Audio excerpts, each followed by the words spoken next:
এই তুমি কি বাচ্চা আছো? তুমি কি বাচ্চা আছো না 7 আসমান উপরে ডেলিভারি হয়ে গেছো? এমনি কেউ ঘুমায় বেড়া? তুমি যে স্টাইলে এটা কোন দেশের স্টাইলের ঘুম? কোন দেশের মানুষ এমনি ঘুমায়? তুই যেমনি ঘুমাইতাছস আমি তো মাঝে মাঝে টেনশনে পড়ে যাই তরে নিয়া। নাকি দিনকে দিন এটা তোর স্বভাব হয়ে গেছে আমার টেনশন দেওয়া? হ্যাঁ, তরে নিয়ে ভিডিও বানাই দেখা তুই কি এমনি রিভেঞ্জ নেস তুই আমার সাথে? বিষয়টা কি এরকম?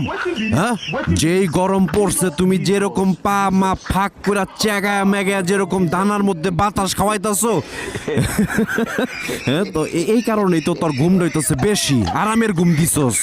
যাই হোক, আমি জানি আমার ভিডিওর মাধ্যমে তোমাদের মন ভালো হয়, তোমাদের মুখে হাসি ফুটে, তো কাজেই সবাই আমার ভিডিও বেশি বেশি লাইক কমেন্ট শেয়ার যা যা আছে সবই করবা। করো না কেন? ওয়াই ভিডিওগুলা শেয়ার দিতে কি আঙ্গুল বিষ করে মিয়া? শেয়ার দাও বেশি বেশি।